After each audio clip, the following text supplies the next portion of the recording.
Lost in an alien forest, I met a crying princess. The queen had been searching for her for days. The contract had said 6 hours, round trip, easy terrain, marked trail the whole way.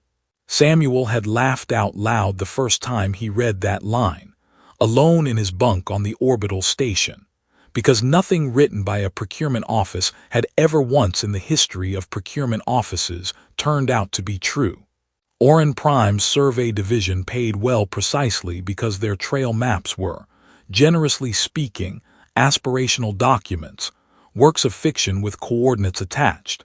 And Samuel had taken the job anyway, because 6 hours of aspirational fiction still paid better than 6 hours of anything honest back home. The trail had agreed with the map for exactly the first hour.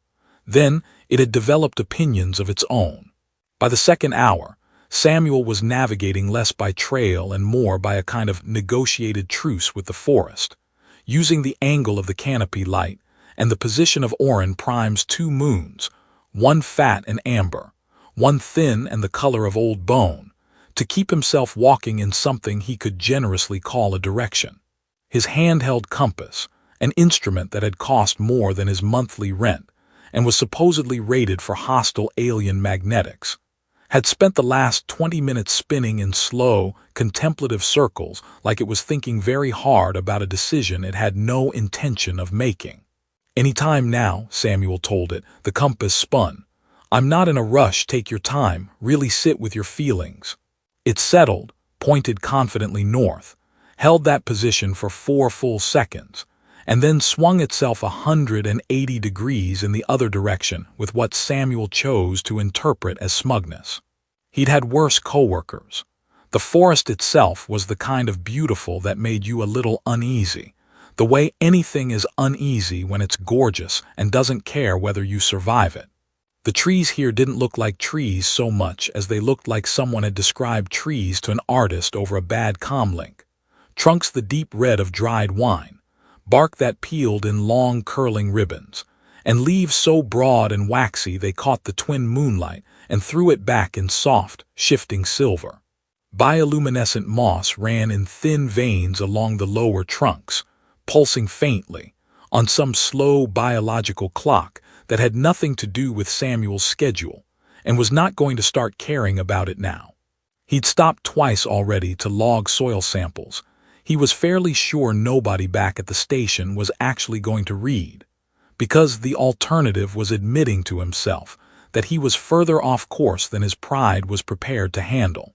It was somewhere in that admission, walking with the specific forced confidence of a man who has decided that turning back is for cowards and other people, that he heard it. At first he assumed it was wildlife. Orin Prime had a healthy population of things that made unsettling noises specifically to discourage other things from approaching. And Samuel had spent enough of this trip developing a personal policy of not approaching unsettling noises. But this wasn't that. This was smaller and more careful and entirely wrong for an animal. A thin, hitching sound, deliberately quiet, the kind of crying that happens when someone has been working very hard not to be heard and has simply run out of the strength required to keep performing that effort. Samuel stood very still for a moment, the way you do when your brain is trying to decide whether the smart thing and the decent thing are about to be the same thing or 2 very different things. They were, annoyingly, the same thing. He went toward the sound. He found her about 30 meters off what he was still loosely calling the trail, sitting with her back against the root system of one of the wine-dark trees, knees drawn up, both hands pressed over her mouth in the universal posture of someone trying to physically hold their own face together.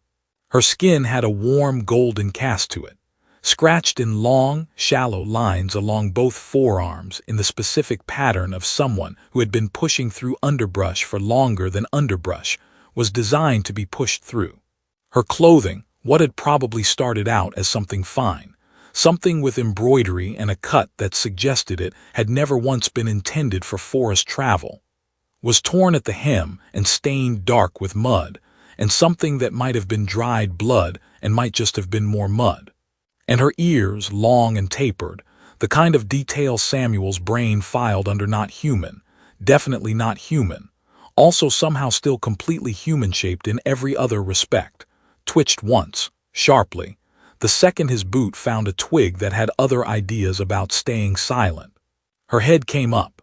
For exactly 1/2 of 1 second, Samuel watched a person brace for the worst thing that could possibly be walking toward them through a dark alien forest, and then watched that bracing collapse, all at once, into something that looked almost embarrassingly like hope, the moment her eyes actually focused on him and registered that whatever he was not whoever she'd been running from. "Oh," she said, in a voice scraped thin by however many hours of crying and however many days of whatever had come before the crying. You're not one of them." "Depends which them," Samuel said, raising both hands slightly, in the universal gesture for I am unarmed and also extremely confused. "If them is guys with survey equipment and no idea where they are, I'm afraid I'm exactly that." She let out a sound that was half a laugh and half another sob, like her body genuinely could not decide which reaction the situation called for, and had elected to attempt both simultaneously. "You're lost," she said.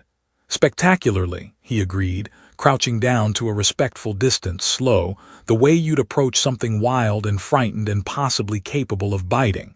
"Professionally lost. I have paperwork that says I'm not supposed to be lost, which is honestly the funniest part of all this." That got the laugh half to win briefly over the sob half. Small victory, he'd take it. He didn't ask her name. He didn't ask what she was doing alone in a forest that had clearly been doing its best to take her apart one scratch at a time, or why a girl in ruined formal clothing was sitting under a tree he checked.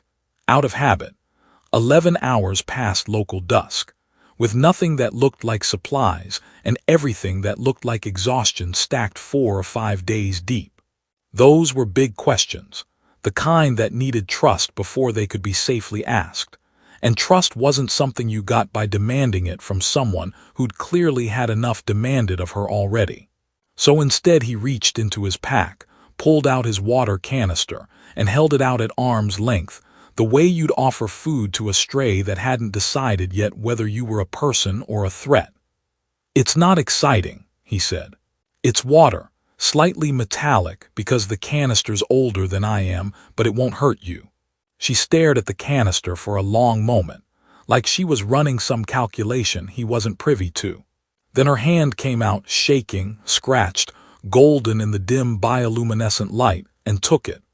"Thank you," she said very quietly, and drank like she hadn't had anything in hours, which she probably hadn't. Somewhere above the canopy, faint but unmistakable, a sound rolled across the sky that Samuel's brain hadn't yet learned to identify, and her whole body flinched it instantly. A low, distant whump, the kind of sound that machines made when they were trying very hard to be heard from very far away. Her eyes went up, her ears flattened slightly against her skull. "They're close," she whispered, and it wasn't relief in her voice. It was something far more complicated than relief. Whatever had made that sound, it didn't come any closer right away. And after a few seconds of held breath, the forest settled back into its usual chorus of clicking insects, and the occasional groan of something large moving through underbrush far enough away to be someone else's problem. Hazel, though Samuel didn't know that was her name yet, didn't know anything about her except that she flinched at distant noise and drank water like it was rationed, lowered the canister, and wiped her mouth with the back of a scratched wrist.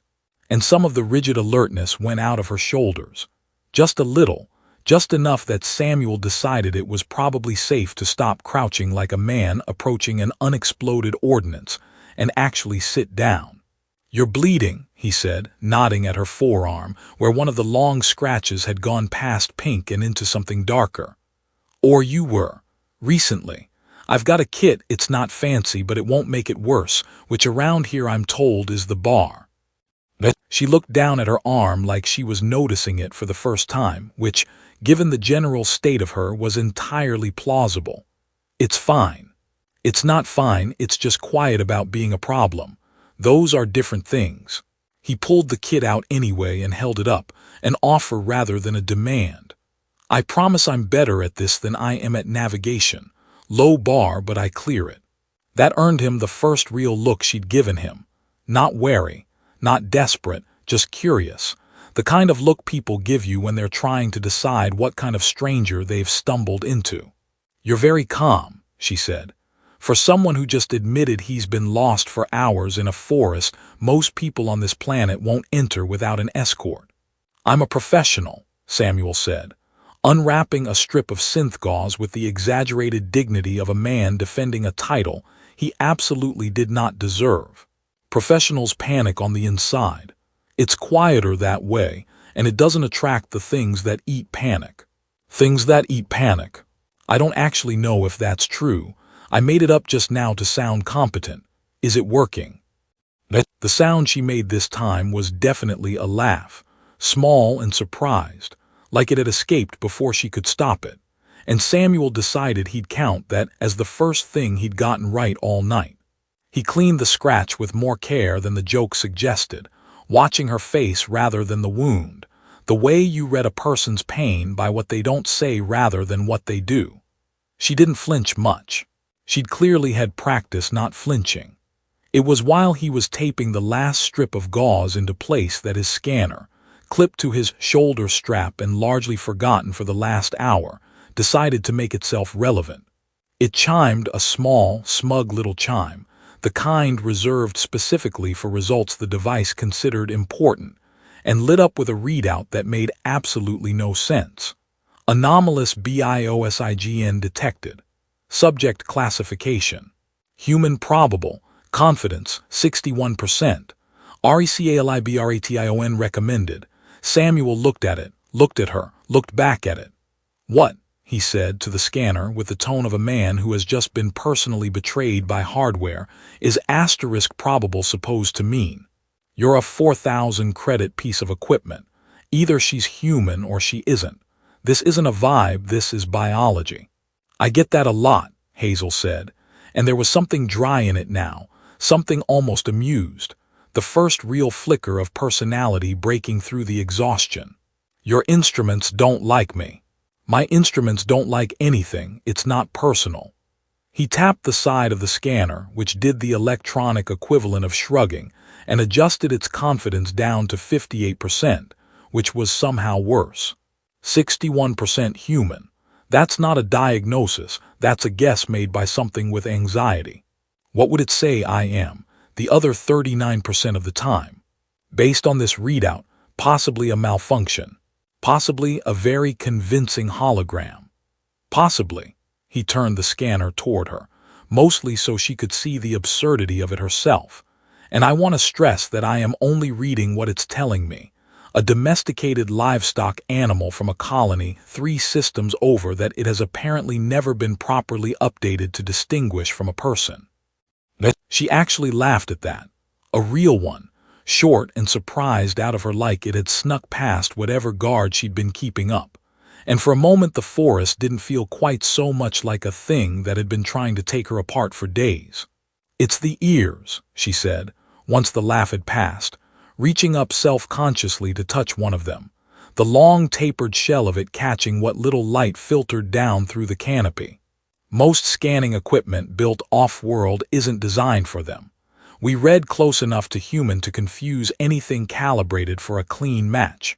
Close enough to throw the numbers, not close enough to convince the machine."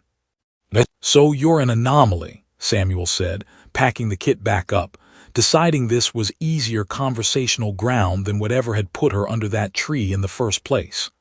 "I respect that. I've never met an anomaly before. Do you come with paperwork, or is that classified?"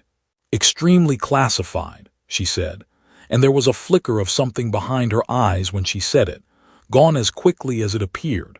A shadow passing fast enough that he might have imagined it if he hadn't been specifically watching for exactly that kind of thing. He didn't push. He decided, somewhere around the part where he was offering her water instead of demanding answers, that pushing wasn't going to get him anywhere a person in her condition wanted to be gotten to.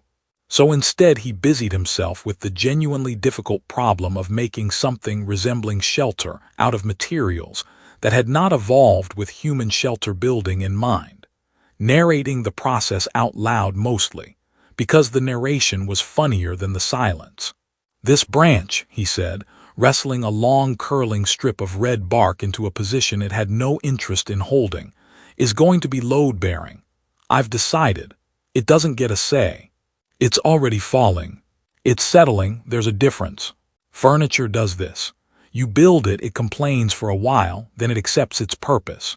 The branch chose that exact moment to slide sideways and deposit a small cascade of loose bark directly onto his head, and Hazel laughed again, louder this time, enough that she had to press a hand against her own mouth like she wasn't sure she was allowed to be enjoying herself in the middle of whatever ordeal she was still technically living through.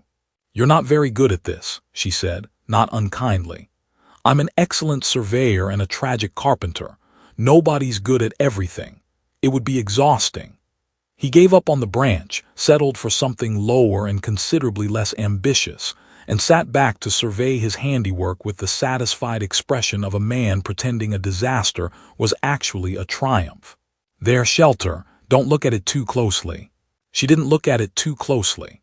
She looked at him instead for a long moment, something working behind her expression that he couldn't quite read, gratitude, maybe, or the early, careful stages of trust, the kind that gets built one bad joke and one clean scratch at a time. "Can I ask you something?" she said finally. "You can ask. I reserve the professional right to answer badly. If you found out, really found out, not 61%, that I wasn't who you assumed I was, that I was someone people were looking for, would it change anything, right now, tonight?" Samuel considered this with the seriousness it deserved, which was, he decided, considerable. "Depends," he said. "Are you a fugitive, royalty, or a malfunctioning hologram? Because two of those I can work with." She didn't laugh this time, not right away, and Samuel watched the joke land somewhere it hadn't quite been built for, watched her face go through something more complicated than amusement before she finally answered. "Royalty," she said. "For what that's worth out here, in the dark, covered in mud, being lectured about furniture by a man who can't tell which branches are load-bearing. It's worth a lot, actually. I've never met royalty. I've met a regional supervisor once, which I assumed was the ceiling." He kept his tone light, deliberately, the same register he'd been using all night, because he'd noticed by now that the lightness was doing something for her, giving her room to say the hard thing without the air around it turning heavy enough to crush it before it got out. "Should I be bowing? I want to do this correctly. I have no idea what the correct amount of bowing is." "Please don't.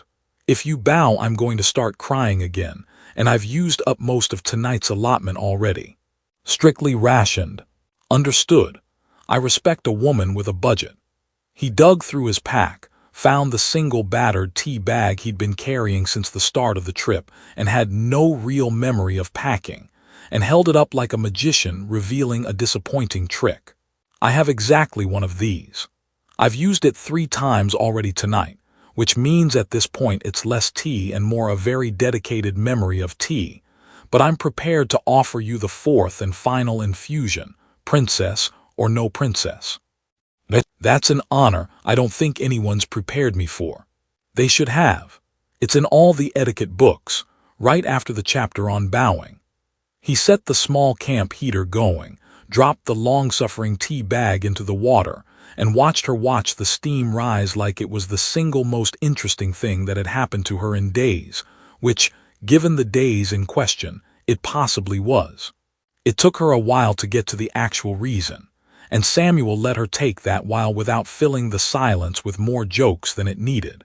Because some silences are doing important work and don't appreciate being interrupted. She turned the warm cup between both hands, looking at it rather than at him, and when she finally spoke her voice had dropped into something quieter and more exposed than anything she'd used so far that night. "There's an announcement," she said. "Has been planned for months. My mother, the Queen, I assume your scanner has not yet informed you of that detail. My scanner thinks you're livestock. My scanner is not currently a reliable source on royal lineage." was going to formally name me her successor, officially, publicly, in front of every delegation from every allied system, broadcast across half the sector, the whole production. It was supposed to happen 4 days ago. And you weren't there for it. I was specifically, deliberately, 6 forests away from it, she said. And there was something fierce underneath the words now, something that had clearly been building pressure for longer than 4 days. Not because I don't want to rule, because nobody asked me. They built the entire ceremony, the entire rest of my life, around a decision that had apparently already been made somewhere I wasn't in the room for. I found out the schedule before I found out I'd agreed to anything. I hadn't agreed to anything. I was just supposed to show up and be grateful. Samuel didn't say anything clever to that. It wasn't a moment that wanted cleverness, and he'd gotten good enough at reading her in just a few hours to know the difference. That's a fair thing to be angry about, he said instead simply, and watched something in her shoulders loosen slightly at being told that plainly, without qualification. It felt smaller than this when I left, she admitted. I thought I'd walk for a day, clear my head, come back and have the conversation I should have had in the first place. I did not account for the part where the forest doesn't care about your feelings and just keeps being a forest regardless of how righteous you feel about leaving. In its defense, very few things care about your feelings. Forests are just unusually honest about it. That got the laugh back, small but real, and Samuel decided to take the win and keep moving. Because the tea was steeping and the night was getting longer and somewhere out past the canopy, there were people. A queen's people, presumably very competent and very worried people, covering ground in expanding circles with the specific, grinding desperation of search parties who have started running out of places left to search. For what it's worth, he said, handing her the cup, steam curling up between them. I think there's a version of this where you go back and they actually listen, instead of just rescheduling the ceremony and hoping you've calmed down. You don't know my mother. No, but I know that a queen who's apparently had search parties combing a forest for 4 straight days, expanding the radius every time they come up empty, is not a woman who spent those 4 days thinking about ceremony schedules. She spent them thinking about you. Those are different kinds of worried, and only one of them comes with a guest list. Hazel looked at him for a long moment over the rim of the cup, and whatever she saw in his face seemed to land somewhere it hadn't quite expected to. You're surprisingly good at this, she said, for a man who can't build a shelter. 2 unrelated skill sets. I contain multitudes. He was about to follow it with something equally light when the sky did the thing again, the low, distant whump rolling across the canopy. Closer this time, unmistakably closer, followed almost immediately by a second one. And then a third, each one landing with the particular rhythm of something deliberate rather than random. This time Hazel didn't just flinch. She went very still, the cup forgotten halfway to her mouth, her ears angled sharply toward the sound like a satellite dish locking onto a signal. Flares, she said. Search flares. They fire in 3s when they've narrowed a search grid, so the other teams know to converge. That's oddly specific knowledge for someone who spent 4 days trying not to be found. I grew up reading the search protocols instead of bedtime stories. You learn things. She set the cup down, careful, deliberate, the way people move when their hands have started shaking and they're trying not to let it show. They're close. That's good. That's what I wanted 4 days ago. I think it's what I want now too. I'm just not ready for the conversation to start the second they find you, Samuel finished, when she didn't, instead of after you've had a chance to actually say any of what you just said to me. Yes, she said, quiet, grateful, like having it said out loud by someone else made it slightly less impossible to admit to herself. Exactly that. Above the canopy, far off but unmistakable, a 4th flare went up, and this one didn't fade the way the others had. It hung there, painting the underside of the leaves a slow, deliberate red, the color search teams used for one purpose only. Confirmed visual contact, inbound. Samuel looked up at the glow filtering down through the broad silver leaves, then back at Hazel, who had gone very pale under the dirt and the gold and the 4 days of forest. "Well," he said, with the particular calm of a man who has decided panicking will not improve the next 10 minutes in any measurable way. "Looks like you've got about that long to figure out what you actually want to say, because I don't think the Queen's people are the patient sort once they've got a confirmed sighting." The red glow hadn't even finished fading from the canopy when the forest around them changed character entirely. The quiet broken by the crash of underbrush from multiple directions at once. The high whine of hover lamps cutting white swathes through the dark. Voices calling coordinates back and forth in the clipped, efficient shorthand of people who had spent 4 days perfecting exactly this kind of search. Samuel found himself instinctively raising both hands again. The universal gesture for "I am unarmed and extremely outnumbered" asterisk, as no fewer than 6 armored search personnel converged on their small disastrous campsite, with weapons not quite raised, but very much not lowered either. It was the 7th person through the tree line who stopped all of that instantly. She wasn't armored. She wore something simple, travel-worn in a way that suggested she'd been out here herself, rather than directing things from a command tent, and the moment her eyes found Hazel sitting against the tree root, every line of careful royal composure on her face simply gave out at once. Samuel had seen a lot of expressions in his life. He had never seen one move that fast, from controlled to shattered to fiercely, desperately relieved, all within the span of about a second and a half. "Hazel." "Mom," Hazel said. And that was apparently all either of them needed, because the queen of however many systems crossed the remaining distance at something that was technically a dignified walk and functionally a dead run. And the two of them collided in the kind of embrace that made every armed guard in the clearing very suddenly and very deliberately interested in looking at the trees instead. Samuel stood very still, hands still half raised, doing the math on whether this was a moment he was supposed to be present for or a moment he should be quietly evaporating from. He decided on a respectful third option, sitting back down on his own pathetic excuse for a shelter and trying to look like furniture. It didn't work. Queen Ariana looked up over her daughter's shoulder approximately 4 seconds later, and her eyes landed on him with the specific intensity of a woman recalibrating very quickly from daughter. Is alive asterisk to who is this man, and what is his relationship to that fact? "You found her," she said, not a question, an accusation and a debt somehow in the same 3 words. "Technically she found me," Samuel said, "because it seemed important to be accurate under the circumstances. I was lost. Professionally lost. I have paperwork." The Queen blinked at him.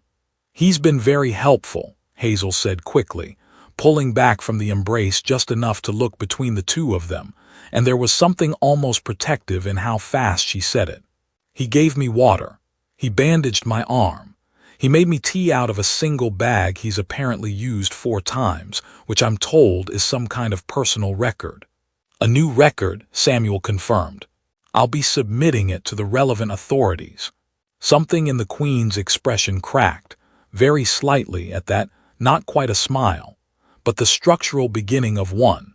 The kind of thing that happens to a person's face when they're still too wrung out from 4 days of fear to fully commit to humor but recognize, distantly, that humor is being offered. "I see," she said. "Well, the crown is in your debt, Samuel of." "Just Samuel," he said. "We don't really do the second part where I'm from." "Just Samuel then," she said, and there was warmth under the formality now, real and unguarded. "Thank you, genuinely. You have no idea what these 4 days have been." "I have some idea," he said. "I watched someone do the math on it in real time about an hour ago when the first flare went up. It was not a small math." Ariana's gaze moved to her daughter again, longer this time, taking in the scratches and the torn hem and the 4 days of exhaustion stacked behind her eyes, and something in her own posture shifted, the relief settling, making room underneath it for the conversation that had clearly been waiting on the other side of asterisk found alive this whole time. "We need to talk," she said to Hazel gently, "about why you—" "I know," Hazel said. "I do. I want to, but not like this." She gestured vaguely at the search teams, the hover lamps, the 6 armed guards still very intently studying the local flora. "Not with an audience and not 5 minutes after you've found me, where anything I say is going to come out sounding like an apology. I don't actually owe you, because I don't think I do owe you one. I think we both need to actually sit down and talk about what almost happened back at the palace, the ceremony, the part where nobody asked me anything before they scheduled the rest of my life. That conversation, the real one. Not tonight, exhausted in the dirt." Samuel watched the Queen absorb that, watched the part of her that was a mother fighting briefly with the part of her that was a queen used to things happening on schedules she'd set, and watched, with something like quiet satisfaction, the mother win. "That's fair," Ariana said, after a moment that cost her something to get through. Yes, that's fair. We'll talk, properly, when you've slept and eaten something that isn't whatever survival rations this man's been feeding you." It was 1 tea bag, and a protein bar he described as a war crime. "It was * a war crime," Samuel said. "I stand by that assessment. I've eaten better tasting things in the actual field, off the actual ground." The walk back out of the forest took the better part of an hour, the hover lamps cutting clean paths through underbrush that had spent 4 days successfully hiding a princess from an entire search apparatus. And Samuel found himself walking near the back of the group, half listening to Hazel and her mother talking in low, careful voices a few paces ahead. Not the hard conversation yet, just the easier edges of it. The kind of talk that rebuilds a bridge slowly, before anyone tries to walk anything heavy across it. It was Hazel who fell back to walk beside him, near the end, once the forest had thinned enough that the lights of the recovery transport were visible glowing between the trunks ahead. "You could have told her exaggerated things," she said. "About tonight, made yourself sound more heroic, most people would have." "I considered it," Samuel admitted. "Briefly. Decided the truth was funnier, and funnier wins generally in my experience." "Thank you," she said simply, no joke attached to it this time, just the plain weight of the words. "For not asking the big questions first, for letting me get there myself." "You'd have gotten there with or without me," Samuel said. "I just had snacks and a working sense of when to shut up, mostly working." She laughed, a real one, easy now. None of the careful bracing it had carried the first time he'd heard it under that tree, and somewhere behind them his scanner, still clipped to his shoulder strap, chose that exact moment to chime softly to itself, lighting up one last time as if it had been waiting for precisely this moment to weigh in. "Anomalous BIOSIGN, confirmed, reclassification complete." "What's it say now?" Hazel asked, leaning over to look. "Still anomalous," Samuel reported. "Apparently that's just permanent now, congratulations. You've broken my equipment so thoroughly, it's given up trying to put you in a normal category."